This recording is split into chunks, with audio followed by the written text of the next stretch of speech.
today we're going to talk about inside pitches and outside pitches, okay? There's 4 major parts of the plate: high, low, inside, outside. Split them up like that. It gets pretty simple. We've talked about high pitches and low pitches. Today we're going to talk about inside pitches and outside pitches. They're different swings, they're different thoughts, they're different mistakes. You're going to hit them in different parts of the field. They're completely different. Guys come in here all the time and they talk to me, "Coach, today I need to work on my swing." And usually I say to them, well, what swing do you want to work on today? Because realistically, you shouldn't have just a swing unless you're talking about your swing when the pitcher throws you a pitch right down the middle of the plate, in which case I would love to work on that swing all day, every day. That would be nice, but that's not realistic. So we need multiple swings because sometimes they're going to paint the inside corner. Sometimes you're going to face a lefty who's sitting on the outside corner. You need to know what to do to set up a game plan so you can execute when you get that pitch. Hitting's tough. If you're not setting up game plans, if you don't know what you're trying to do, if you don't know what you did when you made a mistake, it's impossible to get better. You can only go up there and hope every time, okay? You can't make adjustments, and we're all about making adjustments, all right? So let's start with the infamous outside pitch, okay? Everyone struggles hitting the outside pitch, right? Everyone knows to wait for the ball, to let it get deep. We've all heard that, okay? You can practice that. When you get to a tee, when you step foot to that tee, it is very important, one, that you have a home plate. Don't just use the tee. You need a home plate, and then you need a tee, because you're going to set up to home plate like you would set up in a game, all right? Then you're going to place the tee at the right contact point, depending on what pitch you're looking to work on. Right now, we're working on the outside pitch, okay? Let's say that we're working on the outside pitch and just above the knees, okay? So we're going to put over the outside part. We measured it up to our knee. You're going to put the ball on it. Okay? Then we're not going to adjust our stance. I see a lot of guys adjust their stance. They move around then.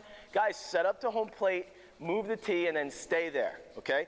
Now, if you're really working on the outside pitch and you really want to get your work in, move that tee all the way back. Okay? This pitch is traveling down this line over the outside corner. This is just when you let it travel really deep. Okay? And if I had the net up, I would be able to, without moving or changing, go through my load and my swing and drive balls the opposite way, okay? This is when I would be focusing on the inside half of the ball and working on driving the ball the opposite way, okay? This is going into the other cage, maybe foul. That's okay. If I let the ball travel that deep, I'm trying to hit it foul. I'm trying to just spoil one. If I want to work on driving this outside pitch, I'm going to move it up the line a little bit more. For me, based on where I stand with my front foot lined up with the front of home plate, when I'm trying to drive the ball the other way, I usually am making contact with it slightly off the center of my body so I can get my arms extended a little bit more. I'm not so deep, and I can drive the ball the opposite way. So that becomes a much more powerful shot. Okay, as I let this pitch travel farther and farther, or not really travel farther, if I were to swing earlier, so I'm not adjusting my stance, now I'm here, and I swing at that same pitch, I'm lucky I hit that. I hit that right off the end of the bat. Without changing my swing, I'm just able to reach it.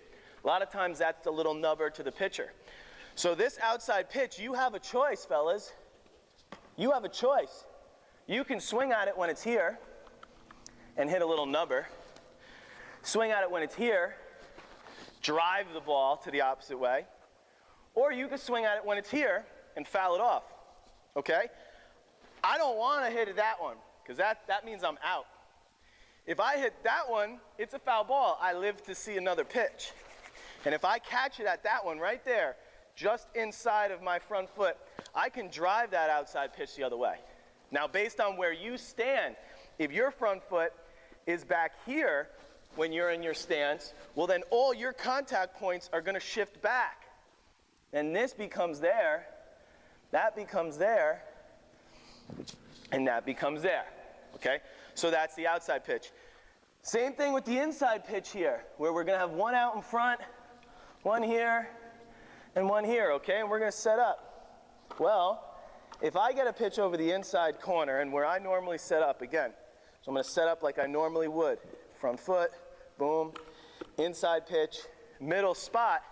This is called getting jammed, fellas. You're going to break your bat hitting it like this. You're going to start your swing, and you're not going to be able to get the barrel of the bat to the ball. So this is when you hit it here and you break your bat. If you make contact with that pitch out in front, where that one is, okay? So now you're making contact out in front. Where it was wrong on that one is right on this one. So you're here, you're able to now get the barrel of the bat to the ball. Right now it feels kind of close to me. If I were to swing at it now, I'd jam myself. But after I load, and now I'm in my launch position, and I turn, now I can drive that ball and pull it. So I'm here. So now we're working on pulling that baseball. Making contact farther out in front, and the ball should go to the pull side of the field. All right, so now we've worked on outside and inside, moving the tee from this contact point. And when we were working on low and outside, we're hitting it at that contact point. So realistically, I could set up like I normally would, and if I wanted to work on hitting the low and outside pitch, I should be able to do it without disturbing where my contact point would be on this one. And same here, hitting this one, I shouldn't even disturb this at all. So now I'm working on my inside and my outside pitch. A good drill is to get a player to load, pick one or the other. In. Boom, I rolled over a little bit, but nonetheless, that's fine. Same thing. Load, away. Boom. Load, in. Boom, working in, out.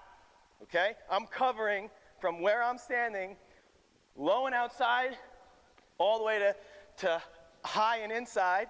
And then, this is how you pull them in between. All right, so that there is your contact point for outside, inside. All right, that's your contact point line. As the pitch gets higher, it moves out in front. As it gets lower, everything shifts back. If you shift your stance back, those contact points shift. If you moved up in the box, those contact points have to move up with you. Okay, this is where I stand. These are my contact points. I can work on them on the tee every single day. Working outside, inside, and if I wanted to, I don't do it too often, but if I wanted to, could work right down the middle.